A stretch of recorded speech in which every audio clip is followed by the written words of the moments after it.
जी, नमस्कार। मैं एम्स दिल्ली से रवि कुमार गुप्ता आपका बहुत-बहुत स्वागत करता हूँ आपके अपने स्केलेटन नर्सिंग के ऑनलाइन प्लेटफ़ॉर्म पे। तो आज की क्लास में जो हम बात करने वाले हैं, वो फर्टिलाइज़ेशन के ऊपर बात करने वाले हैं।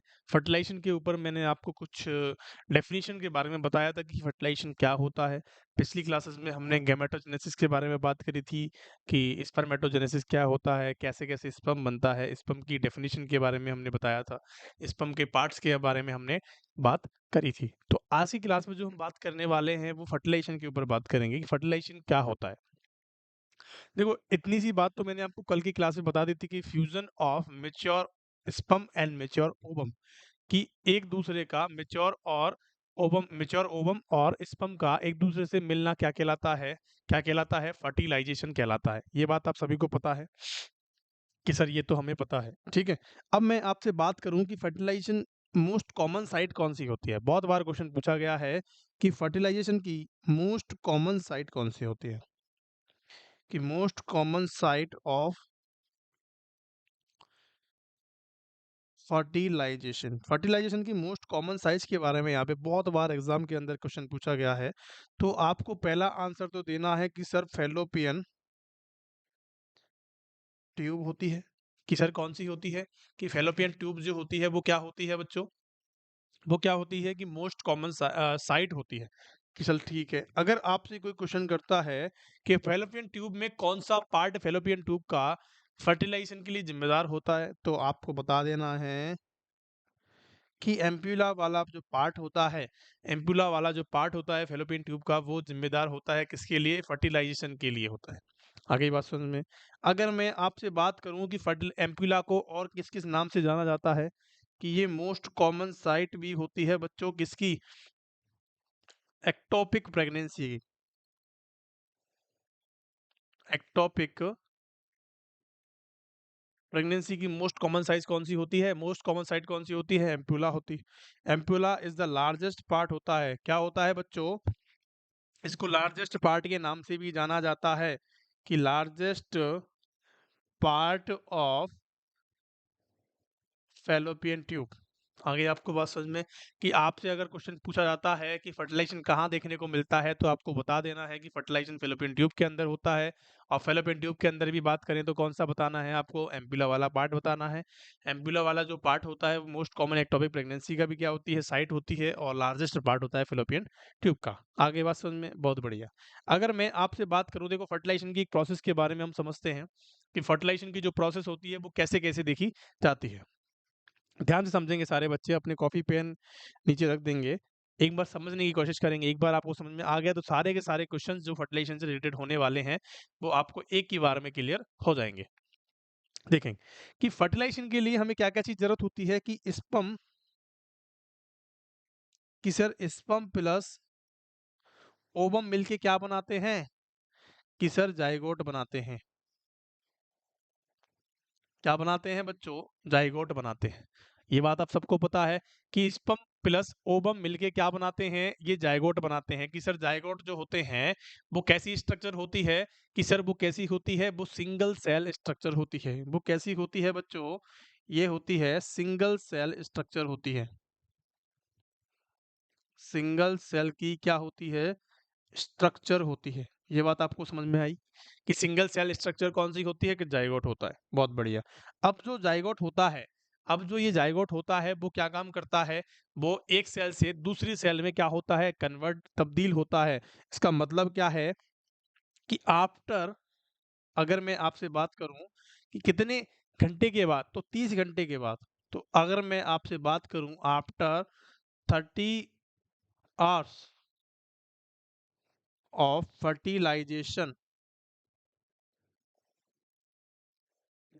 कि 30 घंटे के फर्टिलाइजेशन के बाद, मतलब फर्टिलाइजेशन के 30 घंटे के बाद जाइगोट क्या होता है? सिंगल सेल स्ट्रक्चर होती है, एक सेल होती है। अब एक सेल से 2 सेल में तब्दील होने वाला है।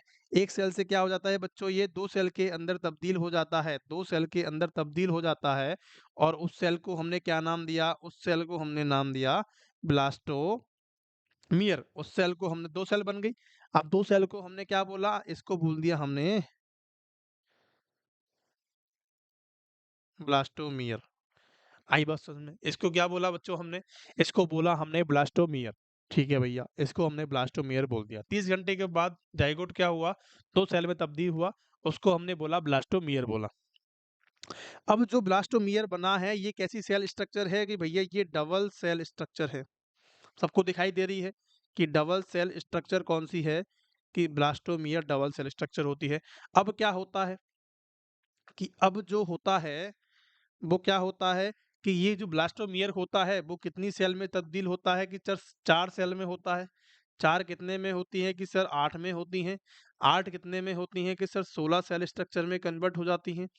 कि जो 16 सेल की जो स्ट्रक्चर होती है उसको क्या नाम दिया कि सर उसको हमने नाम दिया मॉरूला। उसको नाम दिया सर हमने मॉरूला। क्या बात सबको समझ में आई कि सर 16 सेल की जो स्ट्रक्चर होती है कि जो 16 सेल की जो स्ट्रक्चर होती है उसको हमने नाम दिया मॉरूला।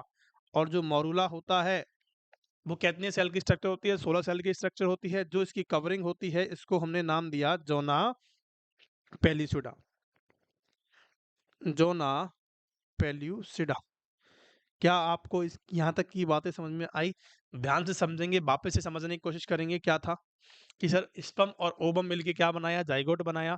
ज़ायगोट के 30 घंटे के बाद फर्टिलाइज़ेशन के 30 घंटे के बाद 2 सेल स्ट्रक्चर बनी, जिसको क्या बोला हमने? ब्लास्टोमियर बोला। ब्लास्टोमियर क्या करता है आगे जाके? 4 सेल बनाता है, 4 सेल से 8 बनती हैं, 8 से 16 बनती हैं और 16 सेल की स्ट्रक्चर को हमने क्या बोल दिया कि सर मॉरूला बोल दिया। अब मॉरूला के अंदर कितनी सेल होती हैं भैया? 16 सेल होती हैं। अब जो उसकी कवरिंग होती है उसको क्या कहा हमने? ज़ोना पेलुसिडा कहा। ठीक है भैया। अब क्या होता है जब ज़ोना पेलुसिडा मतलब कि 4th एंड चौथे और 5वें दिन पे क्या होता है कि यहाँ पे एट ऐसे लिखेंगे एट 4th और 5th डे ऑफ मॉरूला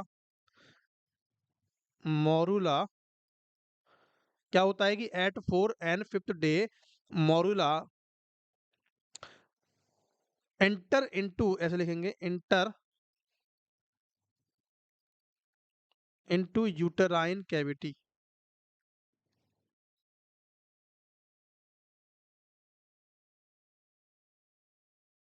क्या होता है कि जो मॉरूला होता है वो 4 से 5 दिन में क्या करता है? एंटर करता है यूटेराइन कैविटी से। अब कहाँ एंटर करता है यूटेराइन कैविटी में। कहाँ से एंटर करता है? जो हमारा एम्पुला वाला पार्ट था, जो हमारा फैलोपियन ट्यूब का, वहाँ पे तो हमारा क्या हुआ? फर्टिलाइजेशन हुआ। और 4 से 5 दिन में कहाँ आएगा ये? कहाँ देखने को मिलेगा? यूटेराइन कैविटी में एंटर करता हुआ देखने को मिलेगा। अब जैसे ही ये क्या करता है? उसके अंदर एंटर करता है, जिसके अंदर किसके अंदर? यूटेराइन कैविटी के अंदर एंटर करता है, उसके अंदर पानी भरने लग जाता है। उसके अंदर क्या भरता है? पानी भरता है और उस पानी भरी वाली उसके अंदर जो प्लाज़्म बनने लगता है, साइटोप्लाज़्म भर जाता है, उस कंडीशन को कहते हैं blastocyst.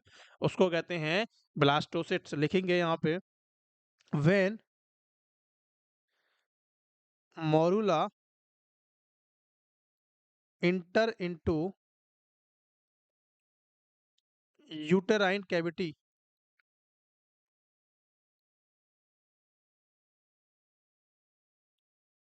it get it gets filled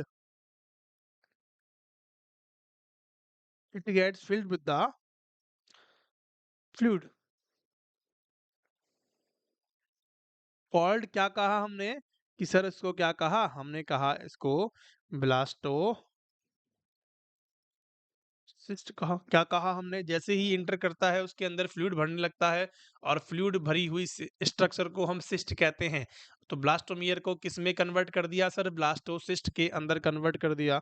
अब जो ब्लास्टोसिस्ट वाली कन्वर्ट जो हमारी कंडीशन देखी गई है उसके अंदर क्या होता है कि डे 5 ऑन डे 5 या आफ्टर फर्टिलाइजेशन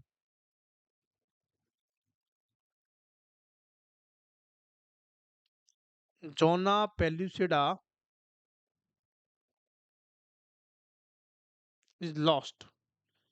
डे 5 मतलब कि 5वें दिन के बाद जो फर्टिलाइजेशन हुआ उसके 5वें दिन के बाद जोना पेलुसिडा की जो कवरिंग थी वो गायब हो जाती है, लॉस्ट हो जाती है। उस कंडीशन को कहते हैं जोना हैचिंग। अगर कोई भी क्वेश्चन करता है कि जोना हैचिंग क्या होती है, तो आपको आंसर देना है कि जोना पेलोसिडा का गायब हो जाना ही जोना हैचिंग कहलाती है। आ गई बात समझ में यहाँ तक कि देखो यहाँ पे बहुत क्लियर कट मैंने आपको बात समझाई है। सिंपल सी बात है, यहाँ पे कंफ्यूजन होने की कोई भी किसी को आवश्यकता नहीं है। फर्टिलाइजेशन की बात कर रहे हैं तो फर्टिलाइजेशन का मतलब क्या होता है कि स्पर्म और ओवम का मिलना क्या कहलाता है? फर्टिलाइजेशन कहलाता है। अब स्पर्म और ओवम मिलके क्या बनाते हैं? सिंगल सेल स्ट्रक्चर बनाते हैं, जिसको हमने क्या कहा? जिसको हमने सर कहा जाइगोट कहा। अब जाइगोट वाली जो स्ट्रक्चर होती है वो 30 घंटे के बाद किस में तब्दील होती है? डबल सेल स्ट्रक्चर में कन्वर्ट हो जाती है, जिसको हमने क्या कहा? कि सर ब्लास्टोमियर कहा। अब ब्लास्टोमियर जो होती है वो डबल सेल स्ट्रक्चर होती है। तो 2 सेल से 4 सेल बनेंगी, 4 से 8 बनेंगी, 8 से 16 बनेंगी और 16 सेल की स्ट्रक्चर को हमने क्या कहा? कि सर मोरूला कह दिया। अब मोरूला के ऊपर जो कवरिंग होती है उसको क्या कहा? जोना पेलुसिडा कहा। आगे बात समझ में। अब जैसे-जैसे क्या काम करता है वैसे-वैसे आगे बढ़ती है, मतलब चौथा 5वां दिन होता है तो ये क्या काम करता है? मोरूला अंदर की तरफ जाता है, मतलब कहाँ जाता है? यूट्राइन कैविटी में आने की कोशिश करता है, क्योंकि इम्प्लांटेशन होना है। इम्प्लांटेशन तो वहीं होता है यूट्राइन कैविटी के अंदर। और यूट्राइन कैविटी के कौन से पार्ट में होता है? कि पोस्टीरियर पार्ट में होता है। होता है नहीं होता? क्या होता है? पोस्टीरियर पार्ट में इम्प्लांटेशन देखने को मिलता है। अगर मैं आपसे बात करता हूँ कि सर चौथे 5वें दिन में ये क्या काम करता है? जैसे ही इंटर करता है यूट्राइन कैविटी के अंदर, तो उसके अंदर फ्लूइड भरने लगता है। अब जब फ्लूइड भरी हुई किसी भी कंडीशन या किसी भी सेल को हम क्या कहते हैं? सिस्ट के नाम से जाना जाता है। तो हमने यहाँ पर नाम दिया इसको ब्लास्टोसिस्ट नाम दिया। अब भैया ब्लास्टोसिस्ट क्या होता है? कि ब्लास्टोसिस्ट के ऊपर से जो हमारी हाँ, हमारी जो लेयर थी जोना पेलुसिडा वाली, वो हट जाती है। और हटने के कारण क्या कहते हैं उसको? जोना हैचिंग कहते हैं, क्योंकि उसको इम्प्लांटेशन होना है। जोना पेलुसिडा जो होती है वो हार्ड होती है। हार्ड को आप कभी भी इम्प्लांट नहीं कर सकते हो, हार्ड लेयर के साथ कभी भी आप इम्प्लांट नहीं हो सकते हो, इसीलिए जोना हैचिंग की जरूरत पड़ती है। आपको बात समझ में आई यहाँ तक की? चलिए बहुत बढ़िया। कि सर जोना हैचिंग के बारे में आपने बताया, ठीक है। अब मैं आपसे बात करता हूँ कि जो हमारा ब्लास्टोसिस्ट होता है, जो हमारा ब्लास्टोसिस्ट है, हमारा क्या बचा? ब्लास्टोसिस्ट बचा। अब जो ब्लास्टोसिस्ट होता है वो क्या काम करता है? कि सर उसके 2 पार्ट होते हैं। एक तो क्या होता है? एक तो होता है इनर सेल मास। पहले लिखेंगे आउटर सेल मास होता है, एक होता है इनर सेल मास। एक तो होता है आउटर सेल मास और एक होता है इनर सेल मास। एक होता है आउटर सेल मास, एक होता है inner cell mass. Outer cell mass जो होता है वो क्या काम करता है? इसको कहते हैं ट्रोफोब्लास्ट। ट्रोफोब्लास्ट कहते हैं या ट्रॉफ एक्टोडर्म कहते हैं।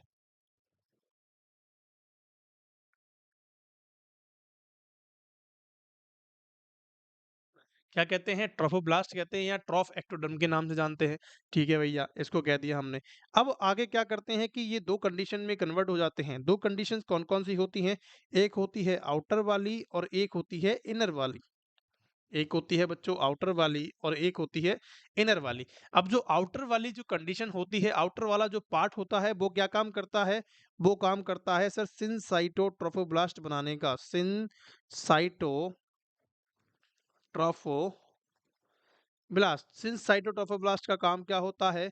कि सर एससीजी का रिलीज करना। एससीजी जो हार्मोन होता है, ह्यूमन कोरिनेट गोनेडोट्रोफिन जो हार्मोन होता है, उसका रिलीजेशन करना, रिलीज करना। एसटीजी रिलीज करने का काम कौन करता है? सिनसाइटोट्रोफोब्लास्ट करता है। आगे बात समझ में। और जो इनर सेल मास होता है, मतलब कि जो इनर वाला पार्ट होता है वो क्या काम करता है? कि सर वो बनाता है साइटोट्रोफोब्लास्ट।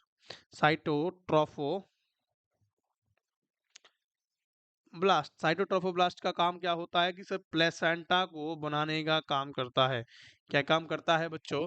प्लेसेंटा का निर्माण करने का काम कौन करता है? कि कौन करता है? 2 चीजें बनती हैं आउटर सेल मास से, 2 चीजें बनती हैं। एक तो बनती है आउटर ट्रोफोब्लास्ट बनता है और ट्रोफोब्लास्ट का एक आउटर वाला पार्ट होता है जो साइटोट्रोफोब्लास्ट बनाता है। इनर वाला जो पार्ट होता है वो प्लेसेंटा का निर्माण करता है या साइटोट्रोफोब्लास्ट का निर्माण करता है। आगे बात समझ में।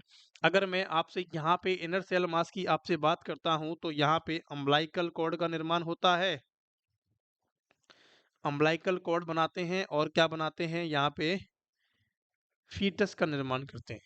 कि एक तो सर एम्ब्रियो या फीटस का निर्माण करते हैं, अम्बिलिकल कॉर्ड का निर्माण करता है कौन? Inner cell mass. और जो आउटर सेल मास होता है वो प्लेसेंटा को और सिनसाइटोट्रोफोब्लास्ट को बनाने का काम करते हैं। यहाँ तक की बातें सबको समझ में आई या नहीं आई?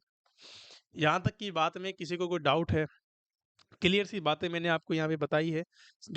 हमारा जो पार्ट होता है ब्लास्टोसिस्ट वाला, उसकी 2 चीज़ें होती हैं। आउटर वाला पार्ट होता है और इनर वाला पार्ट होता है। सिंपल सी बात है, यहाँ पे इनर वाला जो पार्ट होता है वो अम्बिलिकल कॉर्ड और फीटस को ज़िम्मेदार होता है। फीटस के लिए बनाने के लिए ज़िम्मेदार होता है, और जो आउटर वाला पार्ट होता है वो प्लेसेंटा को बनाने के लिए ज़िम्मेदार होता है। बहुत बार यहाँ से क्वेश्चंस पूछे गए हैं, तो आपको मेक श्योर कि यहाँ पे आपको समझ में आया होगा, और आप यहाँ से जितने भी क्वेश्चंस बनते हैं उन सबको करेक्ट करने की क्या रखते हो, कैपेबिलिटी रखते हो।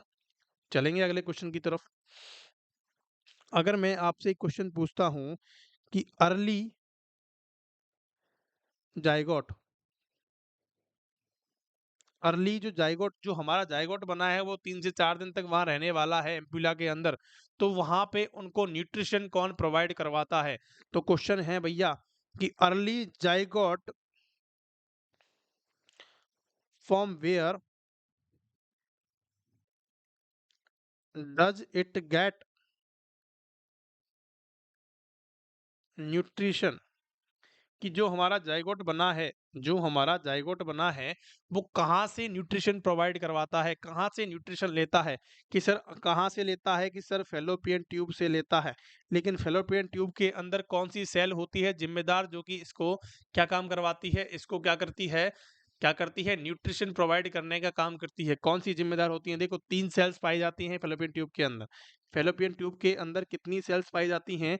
3 सेल पाई जाती हैं। नंबर फर्स्ट होती है सीलिएटेड, सीलिएटेड कॉलमनार। कौन सी होती है? सीलिएटेड कॉलमनार सेल होती है। एक होती है सिक्रेटरी सेल, एक होती है सिक्रेटरी सेल, और एक होती है पैग सेल। एक होती है बच्चों पैग सेल। आगे बात समझ में। नंबर फर्स्ट की हम बात करते हैं, सीलिएटेड कॉलमनार सेल की हम बात करते हैं, तो कौन सी देखी जाती है? तो इसका काम होता है to move out the zygote. इसके अंदर क्या पाए जाते हैं बच्चों? सीलिया पाए जाते हैं छोटे छोटे।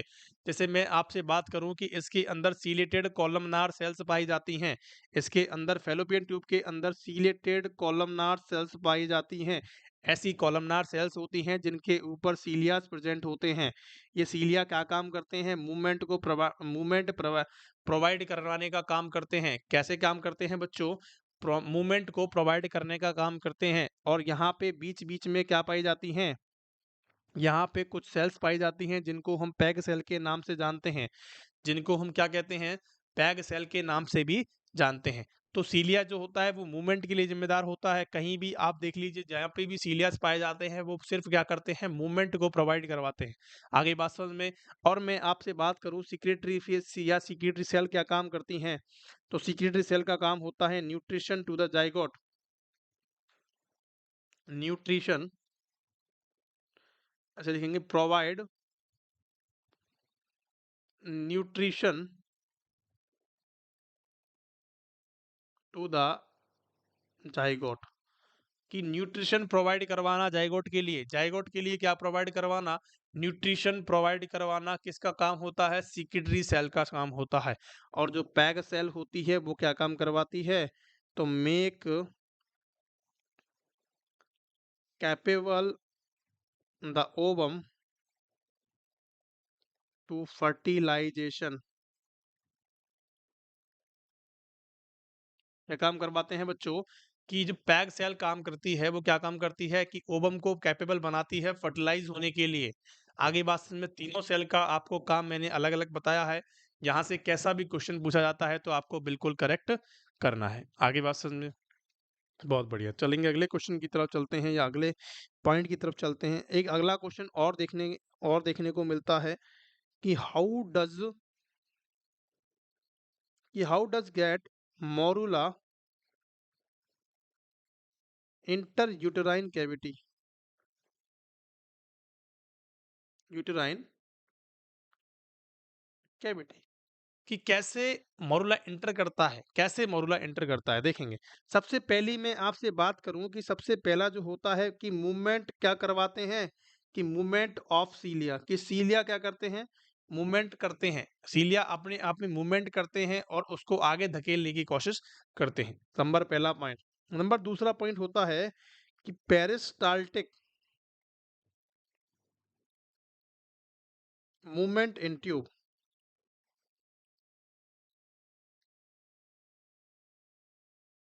मूवमेंट इन कि ट्यूब के अंदर क्या होता है, पेरिस्टाल्टिक मूवमेंट्स देखे जाते हैं या फिर सेलिया का मूवमेंट होता है, उसकी वजह से क्या होता है कि जो मॉरुला होता है वो आगे की तरफ खिसकता जाता है और कहाँ चला जाता है, कहाँ चला जाता है, यूटेराइन कैविटी के अंदर चला जाता है। आगे बात समझ में? बहुत बढ़िया। अगर मैं आपसे बात करूं कि if morula, if morula does not enter into, does not enter into uterine cavity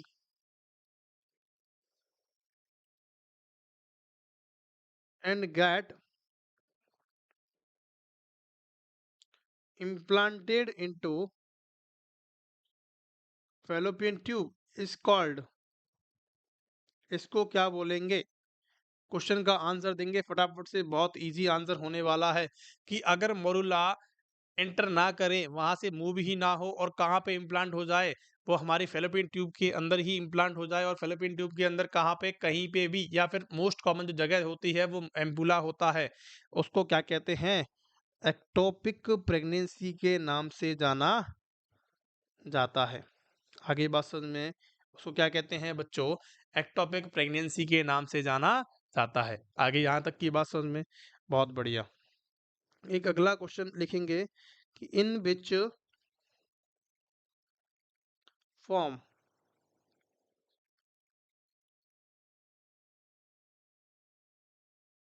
in which form, in which form zygote enter into uterine cavity. तो आपको बता देना है कि कौन सी फॉर्म में करता है, कि फॉर्म ऑफ मॉरुला या फिर 16 सेल स्ट्रक्चर, या फिर हम कह सकते हैं 16 सेल स्ट्रक्चर ऑफ जाइगोट।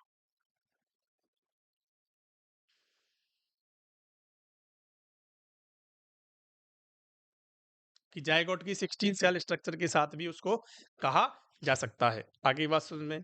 कि मोरोला की 3 फेजेस के बारे में हमने बताया कि मोरोला की स्टेज में जा सकता है, 16 सेल की स्ट्रक्चर बोल सकते हैं, जाइगोट की 16 सेल स्ट्रक्चर को हम क्या कर सकते हैं, डिनोट यहाँ पे कर सकते हैं। चलिए, बहुत बढ़िया। अब बात आती है कि इम्प्लांटेशन की बात आती है कि सर आपने बताया कि फर्टिलाइजेशन का काम खत्म हो गया है, अब बारी आती है इम्प्लांटेशन की, कि यूट्राइन कैविटी के अंदर तो आ गया है लेकिन अब उसका इम्प्लांटेशन भी तो होना जरूरी है। तो इम्प्लांटेशन को और किस नाम से जाना जाता है? इम्प्लांटेशन को आल्सो कॉल्ड एज नडेशन, नडेशन के नाम से भी जानते हैं। किसके नाम से जानते हैं बच्चों? नडेशन के नाम से भी जाना जाता है। कि नडेशन क्या होता है, नडेशन का मतलब भी क्या होता है? इम्प्लांटेशन होना, किसी भी चीज का एक जगह ठहर जाना क्या कहलाता है? इम्प्लांटेशन कहलाता है। आगे बात समझ में? कि इम्प्लांटेशन जो होता है उसके अंदर कौन कौन सी कंडीशंस होती हैं? तो इट मीन्स, इसका मतलब लिखेंगे, it means attaching of blastocyst to the endometrium layer of uterus. क्या बोला हमने? कि इम्प्लांटेशन का मतलब क्या है? कि इसका मतलब होता है कि attaching of the blastocyst, attach हो जाना ब्लास्टोसिस्ट का, किससे? एंडोमेट्रियम लेयर से। एंडोमेट्रियम की लेयर जो होती है उससे अटैच हो जाना क्या कहलाता है? क्या कहलाता है? इम्प्लांटेशन या नरेशन कहलाता है। अब जो एंडोमेट्रियम लेयर होती है ये कौन सी होती है? कि ये इनर लेयर होती है, inner layer of uterus. Uterus की सबसे इनर वाली लेयर कौन सी होती है? एंडोमेट्रियम होती है। एंडोमेट्रियम को इन प्रेगनेंसी क्या कहा जाता है? इन प्रेगनेंसी क्या कहते हैं? डेसिडुआ कहते हैं। क्या कहते हैं बच्चों? डेसिडुआ कहा जाता है। क्या आपको क्लियर बात समझ में आ गई बच्चों? यहाँ तक की क्लास में किसी को कोई डाउट है? बहुत बढ़िया। चलेंगे अगले अगले क्वेश्चन की तरफ चलते हैं, अगले पॉइंट की तरफ चलते हैं। अगर मैं आपसे बात करूं कि अगर दूसरे पॉइंट की बात करें तो फ्यूजन ऑफ ब्लास्टोसिस्ट विद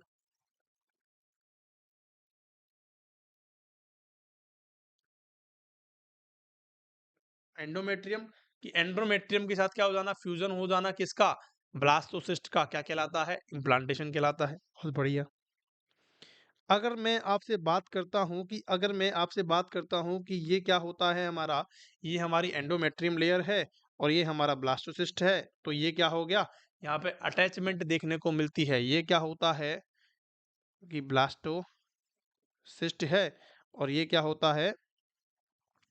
ये होता है हमारा, ऐसे देखेंगे, रुको एक मिनट।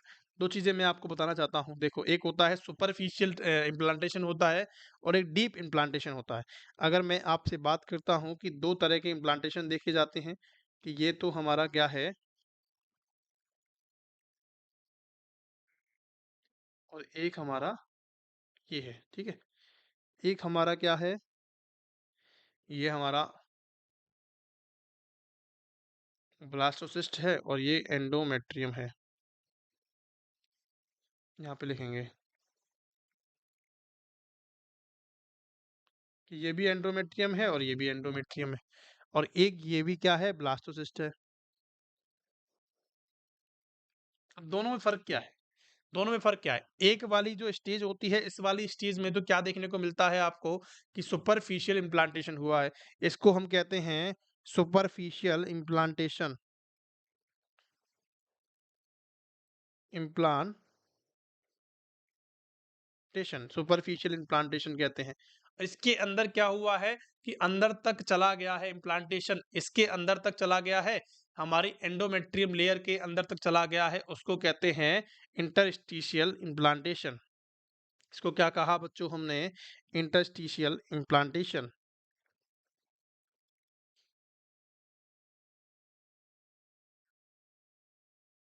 इम्प्लांटेशन इसको हमने नाम दे दिया। क्या आपको यहाँ तक की बात समझ में आई कि मैंने आपको दो तरह का इम्प्लांटेशन बताया? एक तो मैंने आपको बताया सुपरफिशियल इम्प्लांटेशन होता है, दूसरा मैंने आपको बताया कि इंटरस्टिशियल इम्प्लांटेशन होता है। इंटरस्टिशियल इम्प्लांटेशन के अंदर थोड़ा अंदर तक चला जाता है या अंदर तक इम्प्लांटेशन हो जाता है, और सुपरफिशियल के अंदर थोड़ा सा बाहर की तरफ ही रहता है। अगर मैं आपसे बात करूं कि इंटरस्टिशियल जो इम्प्लांटेशन होता है उसके अंदर क्या होता है, कि इट का मतलब है means blastocyst goes deep into या deep into the या invade into the, या डीप कह सकते हो या कह सकते हो invade into the endometrium and then implant. कि पहले तो कहाँ तक गया है? एंडोमेट्रियम तक गया है, उसके बाद वहीं पे क्या हो गया है? इम्प्लांटेशन हो गया है। उसको कहते हैं इसको इंटरस्टिशियल इम्प्लांटेशन। आगे बात समझ में? बहुत बढ़िया। चलेंगे कि आफ्टर इम्प्लांटेशन,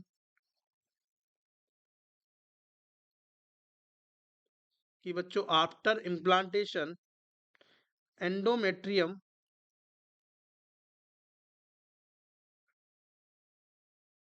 कॉल्ड, क्या कहते हैं? मैंने अभी अभी आपको बताया था कि इम्प्लांटेशन के बाद एंडोमेट्रियम क्या देखने को मिलती है? थिक हो जाती है, और थिक हुई एंडोमेट्रियम को हम क्या कहते हैं? डेसिडुआ कहते हैं। कि हमने क्या कहा उसको, कि सर हमने डेसिडुआ उसका नाम रख दिया है। कि डेसिडुआ किसको कहा हमने? कि बच्चों किसको कहा?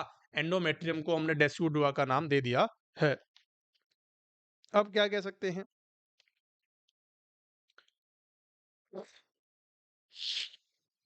डेसिडुआ का मतलब क्या होता है? कि शेड हो जाना आफ्टर डिलीवरी, इसका काम खत्म होते ही क्या हो जाती है?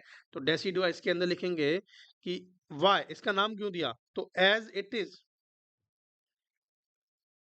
शेड आफ्टर डिलीवरी, कि डिलीवरी के बाद इसका शेड आउट हो जाना क्या कहलाता है? डेसिडुआ कहलाता है। आगे बात समझ में? बहुत बढ़िया। अगर मैं आपसे बात करता हूँ कि which hormone is convert into endometrium decidua, कि कौन सा हार्मोन होता है जो एंडोमेट्रियम को डेसिडुआ में कन्वर्ट करने का काम करता है, कि which hormone is convert the endometrium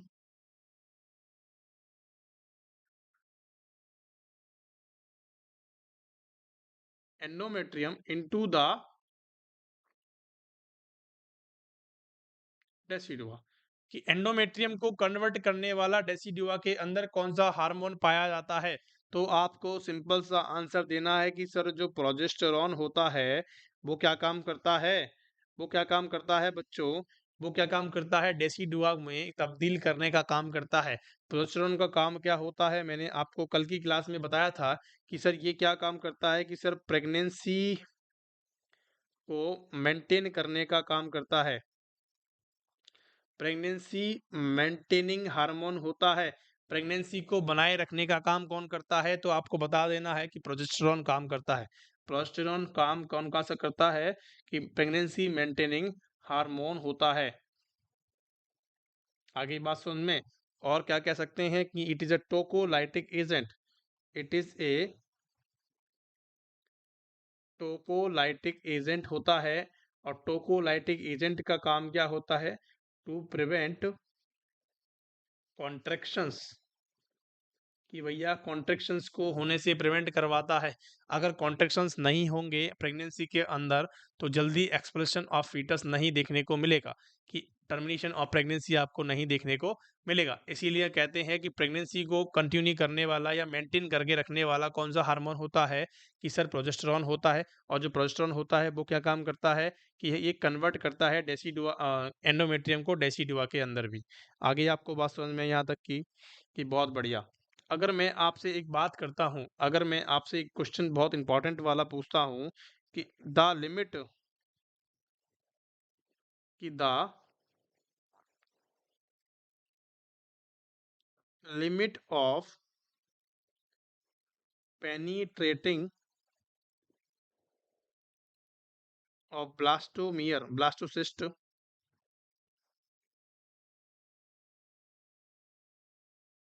into the endometrium is decided by, इसका मतलब समझ में आया आपको? कि मैं अगर आपसे क्वेश्चन करता हूं कि सर ये कौन सी हमारी ये है, एंडोमेट्रियम है, उसके बाद हमारी मायोमेट्रियम आ जाएगी। देखो ये हमारी दो लेयर तो हमने क्या बनाई? एंडोमेट्रियम की बनाई। कि सर ये कौन सी बनाई हमने? कि सर ये आपने मायोमेट्रियम बना दी। अब ये कौन सी लेयर होती है? ये नीचे वाली जो लेयर है ये पेरीमेट्रियम लेयर है। कौन सी है? पेरीमेट्रियम लेयर है या बाहर वाली लेयर है। आगे बात समझ में? अगर मैं आपसे क्वेश्चन यहाँ पे करता हूँ कि सर ये हमारा क्या है, कि ये हमारा ब्लास्टोमियर है, कि इसको कौन डिसाइड करता है कि कितना अंदर तक जाएगा? ये तो भैया मायोमेट्रियम के अंदर भी चला जा सकता है, पेरीमेट्रियम के अंदर भी जा सकता है। जा सकता है नहीं जा सकता इम्प्लांट होने के लिए? कि सबसे खतरा देखने को मिलता है अगर इसने मायोमेट्रियम तम क्या देख लिया है, कि अगर आपने सपोज दैट कि यहाँ पे आपने क्या किया है, कि अगर आपका जो ब्लास्टोमियर है वो मायोमेट्रियम के अंदर चला गया है तो मोस्ट डेंजरस कंडीशन हो सकती है, प्लेसेंटा वहां से छूटेगा ही नहीं, प्लेसेंटा वहां से सेपरेट होएगा ही नहीं। अगर जब प्लेसेंटा सेपरेट नहीं होगा तो फीमेल को क्या करनी पड़ेगी? हिस्टेक्टमी करनी पड़ेगी, यूट्रस को ही बाहर निकालना पड़ेगा। पड़ेगा या नहीं पड़ेगा? क्योंकि यहाँ से इजीली आप किसी भी चीज को नहीं सेपरेट कर सकते, क्योंकि यहाँ पे आपको क्या देखने को मिलती है? हाईली ब्लड सप्लाई देखने को मिलती है, नर्व सप्लाई देखने को मिलती है। इसीलिए यहाँ से अटैच या डिटैच करने डिटैच हम इजीली नहीं कर सकते हैं। आगे बात समझ में? तो इसको कौन डिसाइड करता है कि कहाँ तक ही ये क्या हो सकता है, कहाँ तक ही ये इम्प्लांट हो सकता है? वही क्वेश्चन मैं आपसे करने की कोशिश कर रहा हूँ। बताएंगे फटाफट से कि ये कहाँ तक ही डिसाइड होता है? तो आपको सिंपल सा आंसर देना है या याद कर लेना है, रट लेना है कि कौन डिसाइड करता है? कि सर नीटा वच लेयर होती है। नीटा नीटा बच लेयर जो होती है वो डिसाइड करती है किसको किसको डिसाइड करती है, ये कौन सी जगह पाई जाती है, ये हमारी एंडोमेट्रियम और मायोमेट्रियम के बीच में जो लेयर होती है उसको कहते हैं नीटा नीटा बच layer.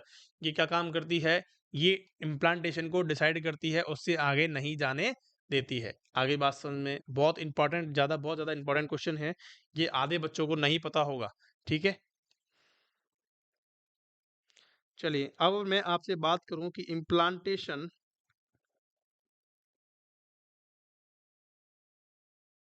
Occur in which form of, कौन सी फॉर्म के अंदर इम्प्लांटेशन होता है। तो आपको बता देना है कि सर ब्लास्टोसिस्ट के अंदर ही क्या देखने को मिलता है, इम्प्लांटेशन देखने को मिलता है। आइए बात समझ में कि कौन से दिन पे देखने को मिलता है इम्प्लांटेशन अकर,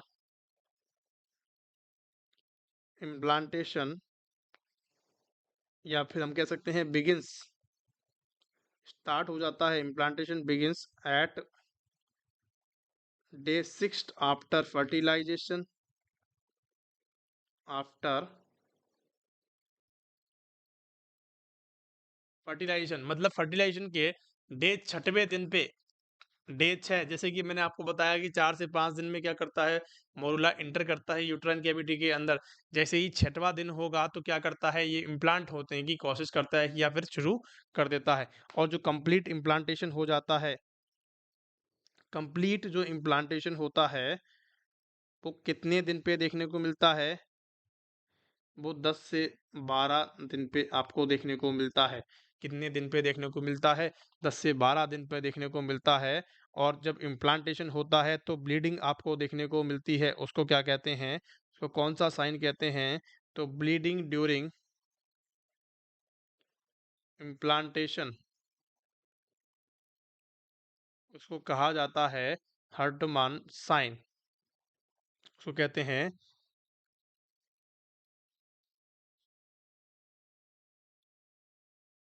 हर्टमाइन साइन। यहाँ तक की बात सबको समझ में आई या नहीं आई बच्चों, यहाँ तक की बातों में किसी को कोई डाउट है, यहाँ तक की बात में किसी को कोई डाउट है तो प्लीज कमेंट करके बताएंगे फटाफट से। चलिए अगले क्वेश्चन की तरफ चलते हैं, या फिर हम बात करते हैं कि मोस्ट कॉमन साइट कौन सी होती है इम्प्लांटेशन की, most common site of implantation. ठीक है, तो इम्प्लांटेशन की जो मोस्ट कॉमन साइज होती है वो क्या होती है कि posterior wall of upper part of uterus, posterior wall of upper part of uterus क्या होती है, इसकी most common size, most common site आपको देखने को मिलती है।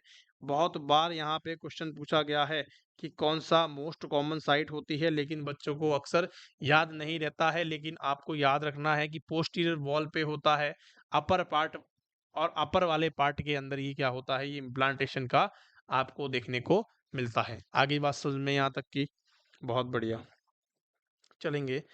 इम्प्लांटेशन इज इसेंट्रिक, क्या होता है, इसेंट्रिक। इसेंट्रिक का मतलब क्या होता है, इसेंट्रिक का मतलब क्या है कि साइड ऑफ यूट्रस, इसेंट्रिक का मतलब क्या होता है कि साइड ऑफ यूट्रस, मतलब कि यूट्रस के एक साइड में ही क्या होता है, इम्प्लांटेशन होता है। ऐसे नहीं है कि सेंटर में जाके इम्प्लांटेशन हो गया, ऐसा कभी भी नहीं होता। जैसे मैं आपसे बात करूं कि ये हमारा क्या है, ये हमारा यूट्रस है,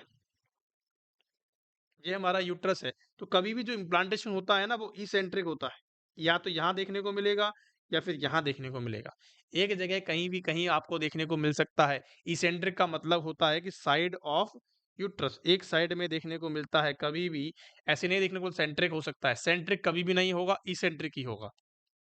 अगर सेंट्रिक होता है तो कोई ना कोई अबनॉर्मलिटी आपको देखने को मिलती है, जितनी भी अबनॉर्मलिटीज होती हैं उनके बारे में हम डिटेल में बात करेंगे, जब हमारा टाइम आएगा, हमारा लेक्चर आएगा, तब हम उसके बारे में बात करेंगे। फिलहाल आपको यही समझना है कि साइड में ही क्या होता है, ये इम्प्लांटेशन होने की कोशिश करता है और इम्प्लांटेशन होके रहता है। आगे बात समझ में, अगर मैं आपसे बात करूं कि दो कंडीशंस यहाँ पे देखने को मिलती हैं। दो कंडीशंस का मतलब कैसे-कैसे है? पहली कंडीशन की बात करें, एक होता है पिस्कासिक साइन, एक होता है पिस्कासिक साइन होता है, दूसरा होता है gestational sac. Gestational sac is also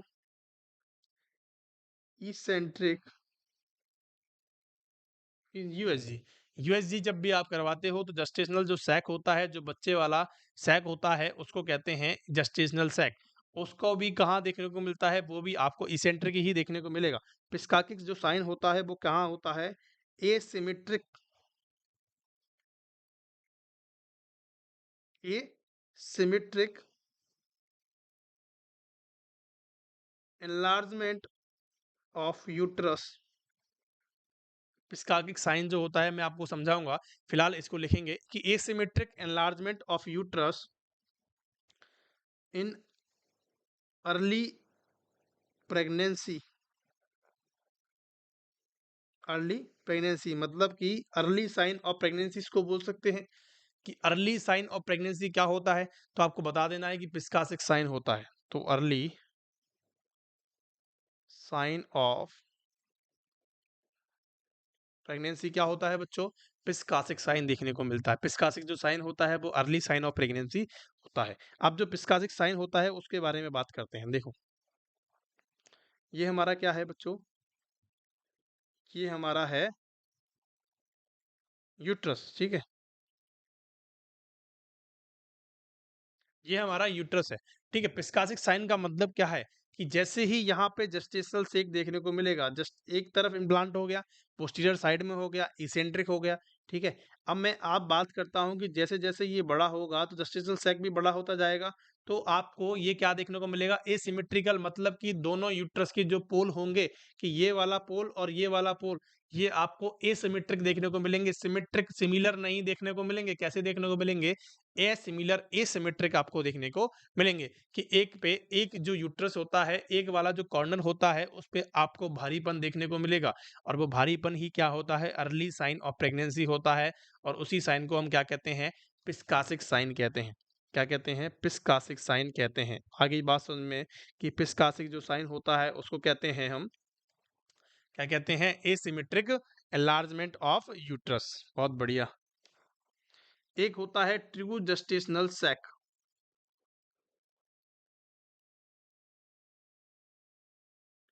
एक होता है ट्रू जस्टेशनल सैक। तो ट्रू जस्टेशनल जो सैक होता है बच्चों, उसके अंदर क्या होता है कि seen in intra uterine pregnancy.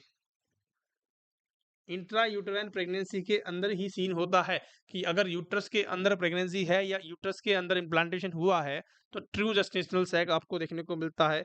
एक होता है स्यूडो जस्टेशनल सैक।